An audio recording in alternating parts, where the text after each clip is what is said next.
ಬಾಗಲಕೋಟೆಯ ನವನಗರದಲ್ಲಿರುವಂತಹ ಡಿಸಿಸಿ ಬ್ಯಾಂಕಿನ ಸಭಾಂಗಣದಲ್ಲಿ ಶ್ರೀಮತಿ ತ್ರಿವೇಣಿ ಶೆಲ್ಲಿಕೇರಿ ಪ್ರತಿಷ್ಠಾಪನೆ ವತಿಯಿಂದ ರಾಜ್ಯ ಮಟ್ಟದ ತ್ರಿವೇಣಿ ಶೆಲ್ಲಿಕೇರಿ ಸಾಹಿತ್ಯ ಪ್ರಶಸ್ತಿ 2025 ಮತ್ತು ಕುಮಾರಿ ಸುಶ್ರಾವ್ಯ ಶೆಲ್ಲಿಕೇರಿ ಶಿಶು ಸಾಹಿತ್ಯ ಪ್ರಶಸ್ತಿ 2025ರ ಪ್ರಧಾನ ಸಮಾರಂಭ ಜರುಗಿತು.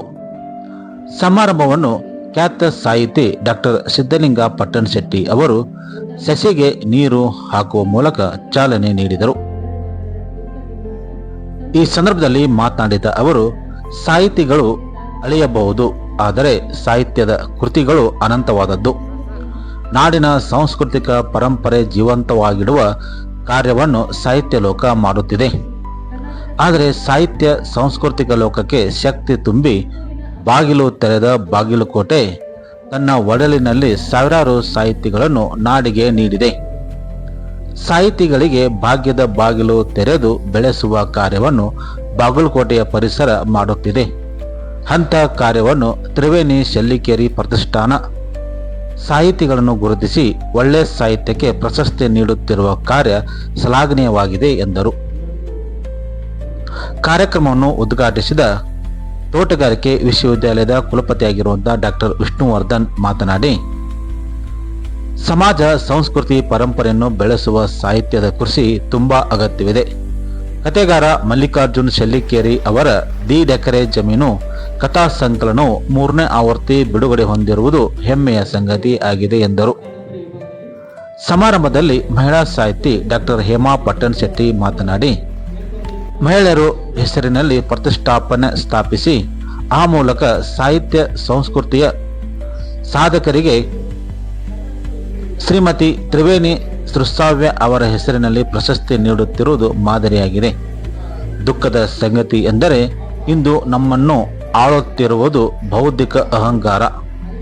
ಗೂಗಲ್ನಲ್ಲಿ ಮಾಹಿತಿ ಸಿಗುತ್ತದೆ, ಜ್ಞಾನ ಸಿಗುವುದಿಲ್ಲ. ಬದುಕಿನ ತಿಳುವಳಿಕೆ ಇಲ್ಲದ ಮಾಹಿತಿ ದಾಸರಾಗಿದ್ದೇವೆ. ಮನುಷ್ಯ ಜೀವನ ಪಾಠದ ಜ್ಞಾನದೊಂದಿಗೆ ತನ್ನನ್ನು ತಾನು ಅರಿತುಕೊಳ್ಳಲು ಸಾಧ್ಯವಿದೆ. ಇಂದು ಮನುಷ್ಯ ಸಂಪಾದನೆ ಮಾಡುತ್ತಿರುವ ಸ್ನೇಹ ಪ್ರೀತಿ ಅಲ್ಲ, ಬರೀ ದುಡ್ಡು ಮಾತ್ರ. ಇಂಥ ಸ್ಥಿತಿಯಲ್ಲಿ ಸಾಹಿತ್ಯ ಕ್ಷೇತ್ರವು ಮಾನವೀಯ ಮೌಲ್ಯಗಳ ಬಿತ್ತುವ ಕಾರ್ಯ ಮಾಡಬೇಕು. ಸಾಹಿತ್ಯ ಬರವಣಿಗೆಯಲ್ಲಿ ವಿಮರ್ಶೆ ಹೆಚ್ಚಾಗಬೇಕು. ಸಾಮಾಜಿಕ ಜಾಲತಾಣದಿಂದ ಕನ್ನಡ ಬರವಣಿಗೆ ಕುಂಠಿತವಾಗುತ್ತಿದೆ. ಇದರ ಬಗ್ಗೆ ಜಾಗೃತ ಅಗತ್ಯವಾಗಿದೆ ಎಂದು ತಿಳಿಸಿದರು. 2025ರ ತ್ರಿವೇಣಿ ಶೆಲ್ಲಿಕೇರಿ ಪ್ರಶಸ್ತಿಗೆ ಪ್ರಮೋದ್ ಮರವಂತೆ ಅವರ ಕಾದಂಬರಿ ತೊಂಡೆ ಚಪ್ಪರ್, ಸಿದ್ದು ಸತ್ಯನ್ನವರ್ ಕಥಾ ಸಂಕಲನದ ಒಂದು ತೇಗದ ಕುರ್ಚಿ, ಶೋಭಾ ನಾಯಕ್ ಅವರ ಕವಲ ಸಂಕಲನ ಅರ್ಧ ಮುಖಗಳ ಶಹರ ಹಾಗೂ 2025ರ ಸುಶ್ರಾವ್ಯ ಶೆಲ್ಲಿಕೇರಿ ಶಿಶು ಸಾಹಿತ್ಯ ಪ್ರಶಸ್ತಿಯನ್ನು ಗುಂಡೂರಾವ್ ದೇಸಾಯಿ ಅವರು ಬರೆದ Charlie Charlie where are you ಕಥೆಗಳು ಮಕ್ಕಳ ಸಾಹಿತ್ಯ ಪ್ರಶಸ್ತಿಯನ್ನು ಹಾಗೂ ತಲಾ 10,000 ನಗದು ಸ್ಮರಣೆ ಸಂಚಿಕೆ ನೀಡಿ ಸನ್ಮಾನಿಸಿ ಗೌರವಿಸಲಾಯಿತು. ಸಮಾರಂಭದಲ್ಲಿ ಸಾಹಿತ್ಯ ಸ್ಪರ್ಧೆಯ ತೀರ್ಪುಗಾರರಾದ ಸಾಹಿತಿ ಕನ್ನಾಡಿಗಿ ನಾರಾಯಣ ರಾಜಶೇಖರ್ ಕುಕ್ಕುಂದ್ ಅವರು ಮಾತನಾಡಿದರು. ಶ್ರೀಮತಿ ತ್ರಿವೇಣಿ ಪ್ರತಿಷ್ಠಾನದ ಅಧ್ಯಕ್ಷರಾದ ಮಲ್ಲಿಕಾರ್ಜುನ್ ಶೆಲ್ಲಿಕೇರಿ ಅವರು ಪ್ರಾಸ್ತಾವಿಕವಾಗಿ ಮಾತನಾಡಿ, ಸಾಹಿತ್ಯ ವಲಯದಲ್ಲಿ ಸತತವಾಗಿ 3 ವರ್ಷಗಳಿಂದ ಸಾಹಿತ್ಯ ಕ್ಷೇತ್ರದ ಸಾಧಕರನ್ನು ಗುರುತಿಸಿ ಪ್ರಶಸ್ತಿ ನೀಡುತ್ತಿದೆ. ರಾಜ್ಯ, ಜಿಲ್ಲೆ, ಪ್ರಾದೇಶಿಕ ಪರಿಸರದ ಸಾಹಿತಿಗಳ ಸಹಕಾರ, ಓದು ಗೆಳೆಯರ ಬಳಗದವರ ಸಹಾಯದಿಂದ ಸಾರ್ಥಕತೆ ಪಡೆದಿದೆ ಎಂದರು. ಪ್ರತಿಷ್ಠಾನದ ಕಾರ್ಯದರ್ಶಿ ಶಿವಾನಂದ ಶೆಲ್ಲಿಕೇರಿ ಸೇರಿದಂತೆ ಇತರ ಗಣ್ಯಮಾನ್ಯರು ಉಪಸ್ಥಿತರಿದ್ದರು.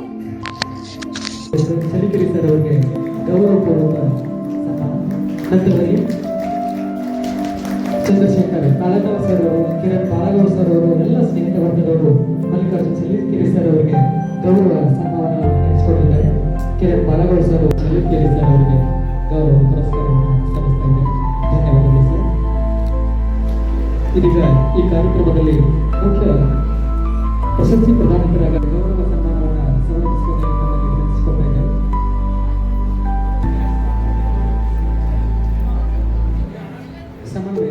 ಸಮನ್ವಯ ಶೆಲ್ಲಿಕೇರಿ ದಯವಿಟ್ಟು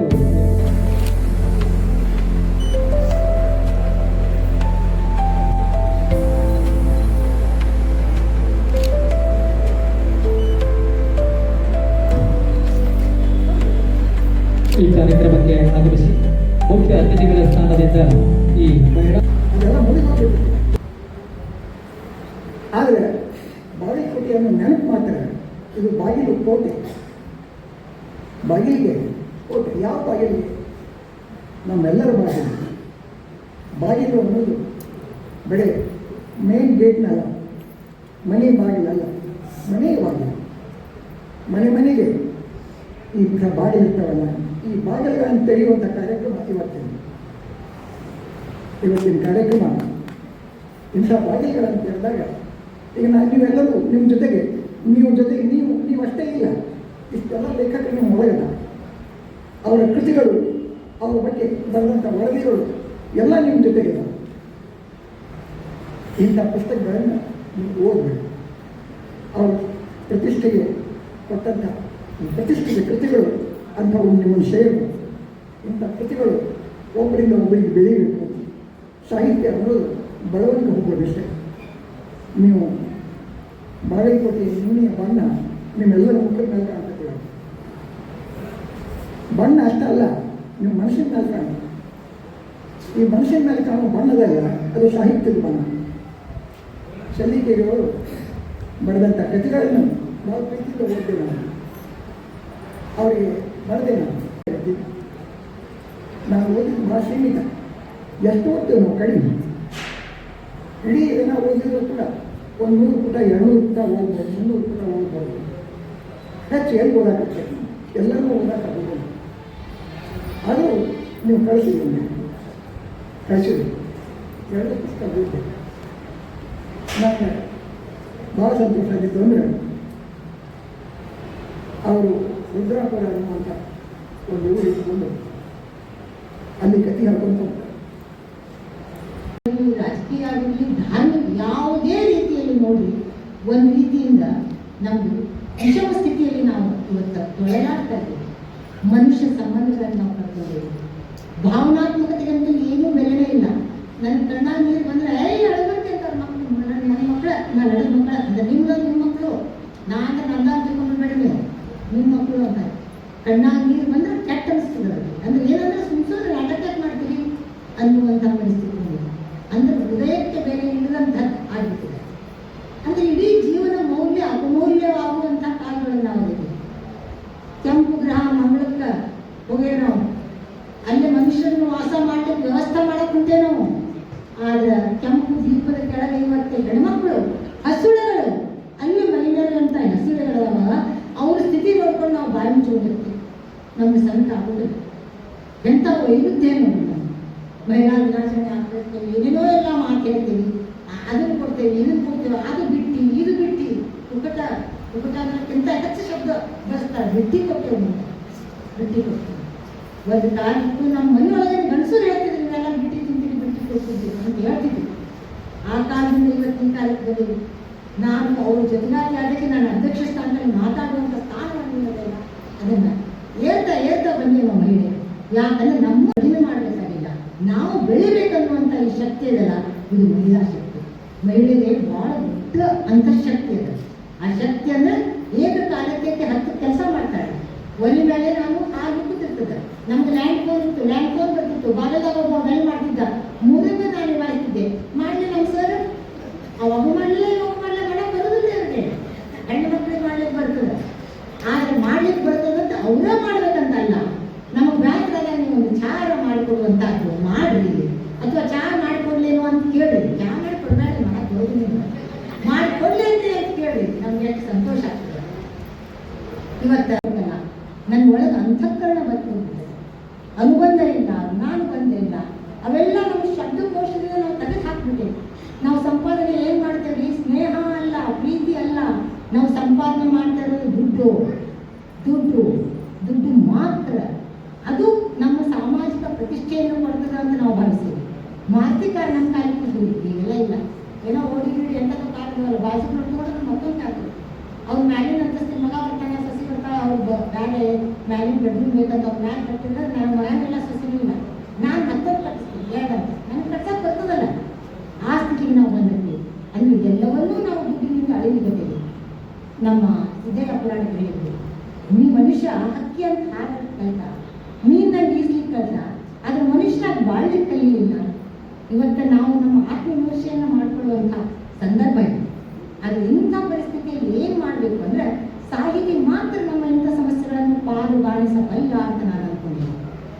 2020 ಮ್ಯಾಚ್ ಇದ್ದಾಗ ಅಥವಾ ನೀವು ಒಳ್ಳೆ ಮ್ಯಾಚ್ ಆಡ್ತೀರಲ್ಲ, ಎಷ್ಟು ಕುತೂಹಲದಿಂದ ಎಲ್ಲ ಹೊಡೆದಿದ್ದೆಲ್ಲ 4 ಹೋಗ್ಬೇಕು, ಹೊಡೆದಿದ್ದೆಲ್ಲ 6 ಹೋಗ್ಬೇಕು ಅನ್ನೋ ಭಾವಂತ ಇಟ್ಕೊಂಡು ಆಟ ಆಡ್ತಾ ಇರ್ತೀವಿ. ಆ ರೀತಿ ಕತೆ ಅನ್ನೋದು.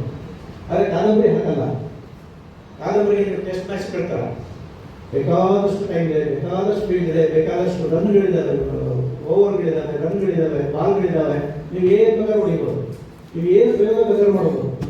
ಆ ಥರದ ಒಂದು ಸ್ವಾತಂತ್ರ್ಯ ಕಾದಂಬರಿಗಳು, ಆ ಥರದ ಒಂದು ಸ್ವಾತಂತ್ರ್ಯ ಕಾದಂಬರಿ ಇರುತ್ತೆ ಅನ್ನೋ ಕಾರಣಕ್ಕೆ ಯಾರು ಹೇಗೋ ಪುಟ 700 ಪುಟ 800 ಪುಟ ಆಗಿದ್ದ ಕಾದಂಬರಿಗಳು ಓದ್ತಿಲ್ಲ. ಓದಿದ್ದು ಪನಿಷ್ಮೆಂಟು ಆಯಿತು. ಅದೆಲ್ಲ ಒಂದು ಕಥೆ ಕಾದಂಬರಿ ಎಲ್ಲ ಸ್ಟಾರ್ಟ್ ಆಗುತ್ತೆ. ಆ ಪೆನ್ನಿಗೆ ಅಷ್ಟೇ ಹೇಗೆ ಕೆಲಸ. ಮೊದಲನೇ ಪದ ಹೇಗೆ ಬರೀದಂತ ಅವನಿಗೆ ಗೊತ್ತಿರಲ್ಲ. ಬರದ ತಕ್ಷಣ ಅದು ಸ್ಪ್ರಿಂಗ್ ಥರ ಸುತ್ಕೊಂಡು ಹೋಗ್ತಾ ಇದ್ದು ಒಂದು ಕೇಂದ್ರೀಕೃತ ಆಗಿ ಕಥೆ ಆಗುತ್ತೆ. ಸೆಂಟ್ರಿಫ್ಯೂಗಲ್ ಫೋರ್ಸ್ ಥರ ಒಂದು ಕೇಂದ್ರ ಇಟ್ಕೊಂಡು ಸುತ್ತ ಕಥೆ ಸುತ್ತಬೇಕು. ಕಾದಂಬರಿ ಕೆಲವು ಕಾದಂಬರಿ ಒಂದಷ್ಟು ಕೂಡ ಇದು ಇನ್ನೊಂದಷ್ಟು ಇದು ಈ ಥರದಾಗಿ ಅದು ವೀಕ್ನೆಸ್ಗಾಗಿ ಕೆಲವು ಕಾದಂಬರಿಗಳು ಅಂತಿಮ ಬಹುಮಾನಿಕ ಅರ್ಹ ಆಗದೆ ಹುಡುಕೋದು. ಆ ಥರದ ಒಂದು ಎಚ್ಚರ ನಮ್ಮ ಲೇಖಕರಿಗೆ ಇರಬೇಕು ಅಂತ. ನಮ್ಮಲ್ಲಿ ಬಹಳಷ್ಟು ಜನ ಕಥೆಗಾರಿದ್ದಾರೆ. ಕಥೆನ ಪಡೆಯೋದು ಬಹಳ ಸುಲಭ ಅಂತ ಬಹಳಷ್ಟು ಜನ ಭಾವಿಸಿರ್ತಾರೆ. ಖಂಡಿತ ಸುಲಭ ಅಲ್ಲ, ಅದರಿಂದ ಕಷ್ಟನೂ ಅಲ್ಲ. ಲೇಖಕ ಪಡೆಯಬೇಕಾದ ಕೆಲಸ ಲಾಸ್ಟ್ ಟೈಮ್ ನನ್ನ ಸೆಮಿನಾರ್ ಇವರು ಹೇಳ್ತಾ ಇದ್ರು, ಕಾಡೆ ಅವರು. ಲೇಖಕ ಬರೆಯ ಕೂತ್ಕೋಬೇಕಷ್ಟೇ. ನಾನು ಕಥೆ ಬರೆಯ ಕೂರ್ತೀನೋ ಕಾದಂಬರಿ ಬರೆಯ ಕೂರ್ತೀನೋ ಅನ್ನೋ ಒಂದು ಸ್ಟ್ರಕ್ಚರ್ ತಲೆ ಇಟ್ಕೊಂಡು ನಾವು ಬರೆಯ ಕೂತ್ಕೊಳ್ವಿ ಅಂತ ಹೇಳಿದ್ರೆ ಆಮೇಲೆ ಅವನ ಸಮಯನ ಇಟ್ಕೊಂಡು ಕೂತ್ಕೊಂಡು ಬರೀಲಿಕ್ಕೆ ಅಂತ ಖಂಡಿತ ಕಾದಂಬರಿ ಬರೀಬೇಕು. ನಮ್ಮ ಏನ್ ನಡೀತಾ ಇದೆ ಅದನ್ನ ಎಚ್ಚರಿಕೆ ಸಮಾಜಕ್ಕೆ ತಮ್ಮ ಕೃತಿಗಳ ಮೂಲಕ ಎಚ್ಚರಿಕೆಯನ್ನ ಅಥವಾ ಸಂದೇಶವನ್ನ ಅಥವಾ ಅದರ ಒಂದು ಏನು ಮಾಹಿತಿಯನ್ನ ಕೊಡ್ತಕ್ಕಂಥ ಕೆಲಸಗಳನ್ನ ಮಾಡ್ತಕ್ಕಂಥವ್ರು.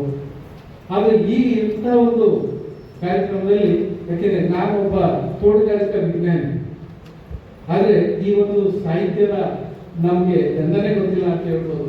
ನೀವು ಒಂದು ಏನು ಆ ಒಂದು ಕನ್ನಡ ಸಾಹಿತ್ಯಗಳು ನೀವೇನು ಕನ್ನಡದಲ್ಲಿ ತುಂಬಾ ಆ ಒಂದು ಫ್ಲೂಯೆಂಟ್ ಆಗಿ ಮಾತಾಡ್ತಿರೋ, ಅದು ಮಾತಾಡೋದೇ ಒಂಥರ, ಕೇಳೋದೇ ಒಂಥರ ಸಂತೋಷ ಆಗ್ತಾ ಇರ್ತದೆ. ನೀವೆಲ್ಲ ಕನ್ನಡ ಸಾಹಿತ್ಯಗಳಾಗಿರ್ಬೋದು, ಕನ್ನಡ ಆ ಒಂದು ಭಾಷೆ ಮೇಲೆ ನಿಮ್ಮಲ್ಲಿ ಇರ್ತಕ್ಕಂಥ ಹಿಡಿತ ಹಾಗೂ ಆ ಹಿಡಿತದ ಮುಖಾಂತರ ಏನು ನೀವು ಮಾತಾಡ್ತಿರೋ ಅದು ನಿಜಕ್ಕೂ ಒಂಥರ ಖುಷಿ ಕೊಡ್ತಕ್ಕಂಥದ್ದು ನಿಮ್ಮ ಆ ಒಂದು ಸಂದೇಶಗಳು. ಆದರೆ ಇಂಥ ಒಂದು ಕಾರ್ಯಕ್ರಮವನ್ನ ಆಯೋಜನೆ ಮಾಡಿರ್ತಕ್ಕಂಥ ನಮ್ಮ ಮಲ್ಲಿಕಾರ್ಜುನ ಚೆಲ್ಲಿಕೆರೆ ಅವರಿಗೆ ಮತ್ತೊಮ್ಮೆ ಅವರಿಗೆ ನಾನು ಅಭಿನಂದನೆಗಳನ್ನ ತಿಳಿಸ್ತಾ ಇದ್ದೀನಿ. ಆ ಕೂಸನ್ನ ಕುರುಮಿಡಿತ ಗೊತ್ತಾಗಲ್ಲ. ಅದನ್ನ ಪತ್ತೆ ಹಚ್ಚಾಕ ಅವಾಗಿರ್ತಕ್ಕಂಥ ಆ ಕಿಮ್ಸ್ನ ಆಡಳಿತಾಧಿಕಾರಿಗಳಿಗೆ ಎಲ್ಲಾ ಕಡೆ CCTV ಇದ್ರು ಕೊನೆಗಿರೋ ಒಂದು ಗೇಟಿನ ಮೂಲಕ ಅದು ಗೊತ್ತಾಗ್ತದೆ. ಆಮೇಲೆ ಎಲ್ಲ TV ಚಾನಲ್ದಾಗ ಬಂದ್ಬಿಡುತ್ತ ಒಮ್ಮಕ್ಳಿಗೆ ಸ್ಟಾರ್ಟಿಂಗ್ ಬ್ರೇಕಿಂಗ್. ಅವಾಗ ನಾನು ಅಲ್ಲೇ ಇದ್ದೆ. ಮಕ್ಕಳ ಕಳ್ಳಿ ಕತೆ ಹಾಗೆ ಹೀಗೆ ಆದಿ ಬಂದ್ಬಿಡ್ತು. ಅದ್ರಾಗ ನಮ್ಮಲ್ಲಿ ಒಬ್ಬ ಉಡಾಳ್ ರಿಪೋರ್ಟರ್ ಒಬ್ಬ ಇದ್ದ. ಸಣ್ಣ ಒಳಗೆ ಏನೋ ಮಾಹಿತಿ ತೆಗೆದು ತಾಯಿ ಖುಷಿನ ತಾಯಿ ಪತ್ತೆ ಹಚ್ಚಿ, ಇಲ್ಲ ಮಾತಾಡ್ಸ್ಬೇಡ್ರಿ, ಡಾಕ್ಟರ್ ಹೇಳ್ತಾರೆ ಮಾತಾಡ್ಸ್ಬೇಡ್ರಿ ಆ ಅಮ್ಮನ್ನ, ಈಗ ಇನ್ನೂ 2-3 ದಿನ ಈಗ ಮತ್ತೆ ಟೆನ್ಷನ್ ಆಗಿರುತ್ತೆ, BP ಹೆಚ್ಚು ಕಡಿಮೆ ಆಗ್ತಕ್ಕಂಥ ಡಾಕ್ಟರ್ ಹೇಳಿದ್ರು ಸಹಿತ ಆ ಅಮ್ಮನ ಇರ್ತಾರೆ. ನಮ್ಮ ಕಡೆ ನೀನು ಲೈವ್ ಕುಂತೆ ಅಂದ್ರೆ ನಿನ್ನ ಮೊಮ್ಮದನ್ನ ಹುಡುಗಾಗ ಅನುಕೂಲ ಆಗುತ್ತೆ ಅಂತ ಆ ಅಮ್ಮಗ ಹೇಳಿ ಅಂದ್ರೆ ತಲೆ ತಿಕ್ಕದು ಅಂತಾರೆ. ಆ ಚುಚ್ಚು ಮಾತುಗಳಿಗೆ ಮನೆಗೆ ಬಂದ ತಕ್ಷಣ ಒಂಥರ ವಿಚಿತ್ರ ಆಗ್ತಿರ್ತಾರೆ. ಆ್ಯಕ್ಚುಲಿ ಆದ ಘಟನೆ ಇದು, ಹುಬ್ಬಳ್ಳಿದ ಆಗ ಒಂದು ಘಟನೆ, ಧಾರವಾಡದ ಹೆಣ್ಮಗಳಾಗಿ. ಅದನ್ನ ನೋಡಿದ್ರೆ ನಾನಲ್ಲಿ ರಿಪೋರ್ಟರ್ ಇದ್ದೆ. ಮತ್ತು ಅದನ್ನ ಮಾಡಿದಾಗ ಅದನ್ನ ಮತ್ತೆ ಒಳಗೆ ಇದು ಮಾಡ್ಕೊಂತ ಹೋದಾಗ ಮನೆಗೆಲ್ಲ ಮಕ್ಕಳು ಆಗದೆ ಇರೋ ಕಾರಣಕ್ಕೆ ಅದು ಚಿತ್ರ ವಿಷಯ ಆಗಿ ಎಂಥ ಒಳ್ಳೆ ಹೆಣ್ಮಗಳಂತಂದ್ರೆ ನಮ್ಮ ಮಾವ ನನ್ನ ನರ್ಸಿಂಗ್ ಮಾಡ್ಸ್ಯಾನ ಅಂತಂದು ಹೇಳಿ ಅವ ಟಾಟಾ ಏಸ್ ಗಾಡಿ ಹೊಡಿತಿದ್ದ. ನಾವು ಟಂಟಾ ಮಂತೀವಲ್ಲ ಅಂತ ಗಾಡಿ ಹೊಡಿತಿದ್ನ ಅಂದ್ರೂ ಪ್ರೀತಿಸ್ ಮದುವೆಯಾಗಿತ್ತು ಅವನು. ಸೊ ಅಷ್ಟೆಲ್ಲ ಒಳ್ಳೇದು, ಅಷ್ಟೆಲ್ಲ ನೈತಿಕತೆ ಇದ್ರೊಳಗಿದ್ದು ಮಕ್ಕಳಿಲ್ಲ ಅನ್ನೋ ಒಂದು ಇದಕ್ಕೆ ನೆರೆಹೊರೆಯವರು ಅದನ್ನೆಲ್ಲ ನೋಡ್ಕೊಂಡು